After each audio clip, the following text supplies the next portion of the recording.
Mais non, mais non. Frérot, ils ont osé. Ils ont osé. Je te jure la vérité, j'étais pas prêt pour ce que j'ai vu. Ah oui, je te dis, j'aurais préféré ne jamais voir ça. La vérité, c'est pas normal. J'ai grandi avec ce mec. Ce mec, il m'a fait rêver. Il s'est battu contre Gaara, contre Kimimaro, contre tous les gars les plus chauds de la Terre, pour qu'au final, on apprenne qu'en fait, c'est un chauve. Il met une perruque. Non, Boruto, là, vous allez trop loin pour moi. Je peux pas supporter ça. C'est pas normal. Je vais aller me plaindre. Je vais faire des lettres tout de suite là, avec accusé réception, et je vais vous envoyer ça parce que non, non, non, non, non, non, vous n'avez pas le droit de détruire l'enfance de quelqu'un comme ça. Je vous ai fait quoi? Rien. On était ni dans la même primaire, ni dans le même collège. Donc laissez-moi. Mina ici Afro, j'espère que vous avez la pêche commencé le feu, et bienvenue dans le Bendo, dans le Banks. Aujourd'hui on se retrouve pour la review de l'épisode 59 de Boruto. Avant ça, n'oublie pas de me suivre sur les réseaux sociaux, Facebook, Twitter et Instagram, c'est important, j'y suis actif, et en plus il y a plein d'infos sur la chaîne qui tombent chaque jour. Donc si tu veux savoir comment ça avance, n'hésite pas à aller me follow. De plus, n'oublie pas que tu bénéficies de 10% de réduction avec le code Roshi10 sur le site de Goku Shop. Donc va te faire plaisir. Il y a plein de vêtements à l'effigie de tes héros préférés et je pense que tu kifferais pas mal. Voilà, parenthèse étant passée, passons si vous le voulez bien à la review de cet épisode 59 de Boruto. Épisode qui nous place directement dans la phase 3 de l'examen des Chunin, directement tiré du film. Et je dois dire qu'on a eu vraiment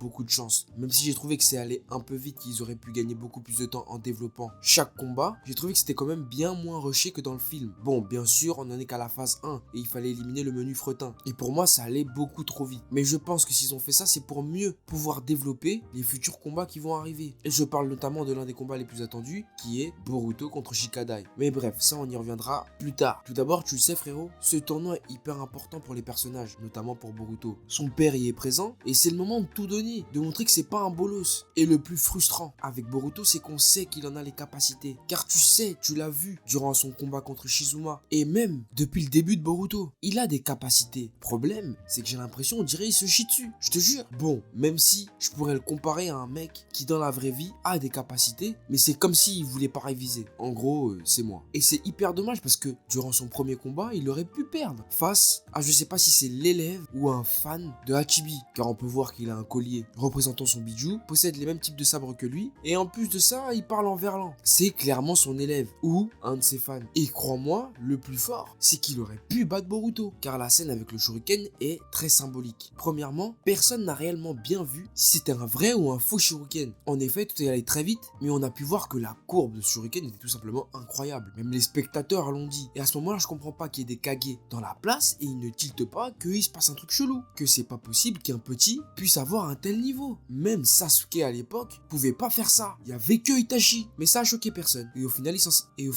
il s'en est sorti avec tous les honneurs. Mais à travers cet acte, on peut voir toute la limite du personnage de Boruto, qui, comme durant les précédentes épreuves, lorsqu'il est au pied du mur, ne veut pas perdre la face. Il veut sans cesse montrer au monde qu'il mérite d'être là où il est. Et c'est encore plus frustrant lorsque tu sais qu'en vrai de vrai, Boruto faut qu'il prouve aussi à ses camarades que c'est pas un loser, donc il doit prouver et à son père, et à sa mère, et à tout le village, et à ses camarades, qu'il est capable de niquer des mères, Et c'est là où l'exercice devient compliqué, et que parfois on est obligé d'utiliser les moyens du bord. Bon, je te rassure tout de suite, il va pas l'emporter au paradis ça. Moi, j'ai envie qu'à la fin, il se fasse cramer, et que tout le monde lui foute la honte, et qu'on lui rappelle ça toute sa vie. Parce que comme je te l'ai dit, Boruto c'est un mec, il a tout eu dans sa vie. Tout le monde le kiffe déjà alors qu'il a rien fait, il fait toutes les conneries de la terre, mais tout le monde le kiffe. Moi j'ai envie qu'après ça, le moment où il va se faire cramer, qu'il triche, parce qu'il va se faire cramer, c'est obligé, j'ai envie qu'on lui foute l'archouma, la honte, la honte. Je sais c'est pas bien de vouloir le malheur de quelqu'un durant le ramadan, ok, mais quand même, faut qu'il tire une leçon de tout ça. Tout ça ne peut pas rester impuni, faut qu'il apprenne. Déjà que tout le monde pense que c'est un pistonné, bah alors là, faut que ça pète. Cela dit, pour en revenir au combat Urui versus Boruto, on peut voir que cette nouvelle génération possède des pouvoirs absolument cheatés. Le mec, il peut faire des bulles explosives avec un chewing-gum. Ça me rappelle le mec de Naruto qui pouvait faire des bulles. Mais là, c'est carrément plus cheaté. Le mec, il mâche un chewing-gum et il fait des bulles. Imagine juste ce pouvoir dans la vraie vie. T'es là, t'es dans l'avion, et là, il y a un mec de Daesh, il mâche un chewing-gum et hop, ça part en couille. Oh là là, j'aurais pas dû parler ça, excusez-moi. Oh là là, je me retiens. Oh, on change de sujet. Oui, très clairement, cette génération est vraiment cheatée. Mais je pense que pour moi, elle manque juste d'entraînement. Car oui, à l'époque, les combats étaient plus violents. Quand tu regardes par exemple le combat Naruto-Neji ou même Gaara Sasuke, c'était des combats où les mecs ils se mettaient vraiment sur la tronche. Ils en avaient rien à foutre. Que tu saignes ou que tu saignes pas, tu vas manger ta maman. Et c'est ça qui faisait la beauté de ces combats et qui les rendait absolument épiques. C'est qu'ils étaient constamment dans il faut que je prouve par mes propres moyens que je peux le faire. Et ça, c'est ce truc qu'on a perdu, surtout avec Boruto. Mais cela n'est pas le cas de Shikadai qui lui a affronté Yodo, une ninja de Suna qui est capable, avec ses cheveux, de produire du son et carrément de balancer des bourrasques. Mais c'est pas tout, car elle est aussi capable de sentir et de prévoir les mouvements de ses adversaires avec leur rythme cardiaque, mais surtout le bruit qu'ils émettent. C'est un pouvoir qui est hyper cheaté, sachant bien que ça faisait un moment qu'on n'avait pas vu des ninjas capables de maîtriser le son. Et ça, c'est un beau parallèle à la série de base Naruto. Oui, même si aussi un autre parallèle qui est que comme par hasard Shikadai a affronté une fille tout comme son père, mais contrairement à lui, on a pu sentir une envie de gagner. Shikadai, c'est pas un bolos. Il a fait preuve d'une détermination à toute épreuve. Lui, il a pas pris son petit déj, frérot. Il l'a dit lui-même. J'ai pas pu manger mon petit déj, moi je suis venu niquer des mères. Et c'est ce qu'il a fait. Il a analysé son adversaire et a très vite compris comment il allait faire pour pouvoir l'avoir. Bon, même si, je t'avoue, que sa manière de réfléchir n'est pas aussi poussée que celle de Shikamaru à l'époque, car oui, Shikamaru, franchement, à l'époque, c'était incroyable. Je me souviens que j'ai revu ces épisodes encore récemment et c'était un truc de ouf. Mais après, je sais pas si Shikamaru était un truc de ouf, car ce dernier, durant ce combat, n'a jamais voulu réellement gagner. Il a juste fait en sorte de mettre son adversaire en échec.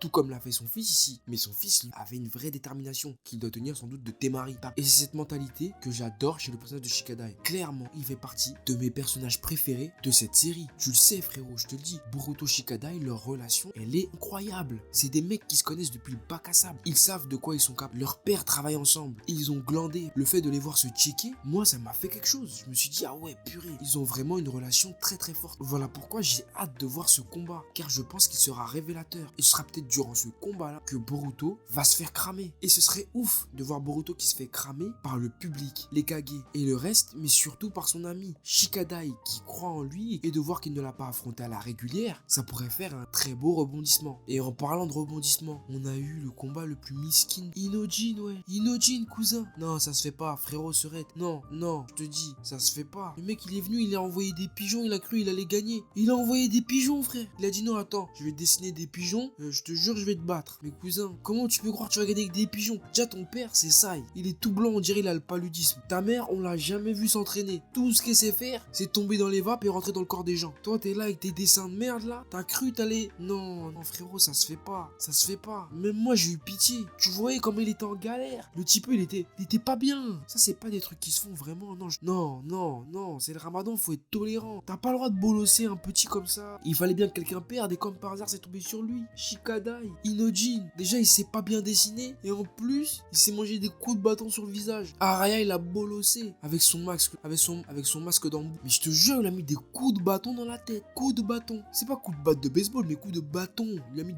Non, vraiment, j'étais mal. Hein. Après, quand il a voulu checker, mais que il a pas réussi, donc on l'a pas checké.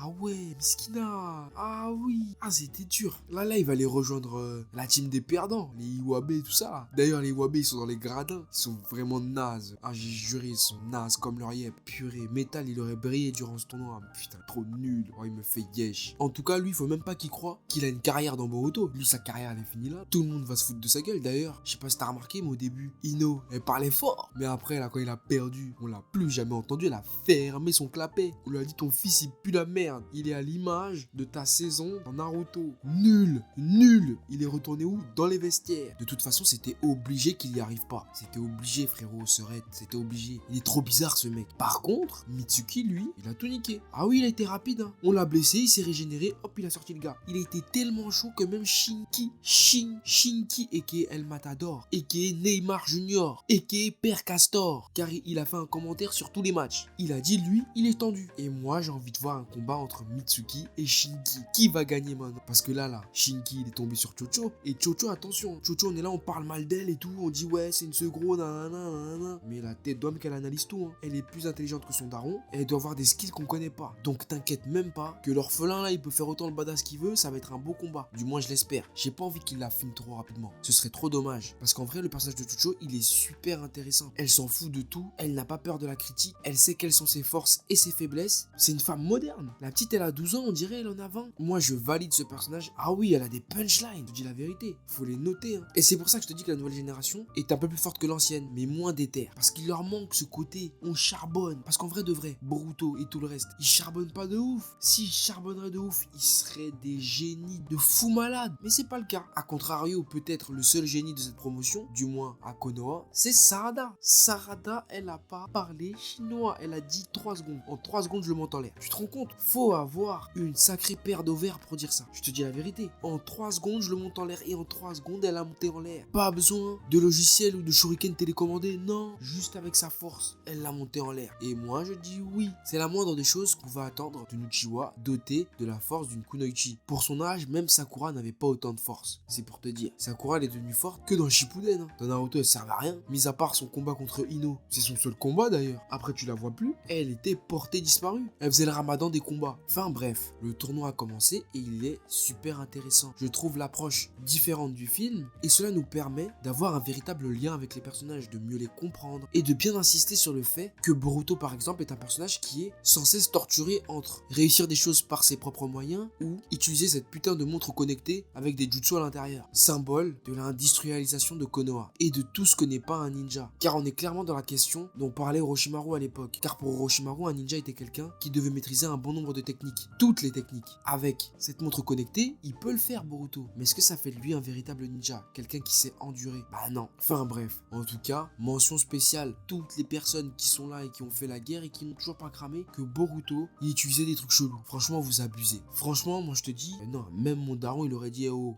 arrêtez. Vous êtes là, vous êtes des anciens. Vous êtes là, vous parlez, ouais, on a fait la guerre, Ouais, les petits sont nuls. Vous n'êtes même pas capable de cramer quand quelqu'un utilise un shuriken télécommandé. Mais voilà, mis à part ça, l'épisode était très cool. Surtout en ce moment, j'aime beaucoup Boruto. Mais là, tout de suite, ce que j'ai envie de savoir, c'est est-ce que tu as kiffé cet épisode? Est-ce que tu l'as pas kiffé du tout? Est-ce que tu l'as regardé en mangeant du popcorn, du riz au lait, du poulet, un tacos? Dis-moi tout dans les commentaires, frérot Serette, j'ai hâte de te lire. Et je vous lis tous. Voilà, sur ce, c'est la fin de cette vidéo. J'espère qu'elle t'aura plu. Je vous souhaite un très bon ramadan à tous ceux qui l'ont commencé. N'hésite pas à mettre un gros pouce bleu si tu as apprécié cette vidéo. Abonne-toi à la chaîne. Suis-moi sur les réseaux sociaux, Facebook, Twitter et Instagram pour ne rien louper de l'actu de la chaîne. Et quant à moi, je te dis à très vite sur cette chaîne pour de nouveaux contenus. Sayonara, frère.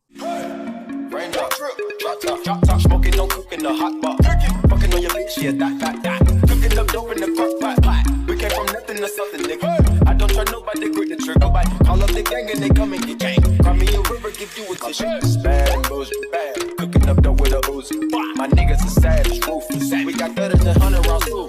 My bitch is bad and bullshit, bad. Cooking up dope with a Uzi. My niggas are savage.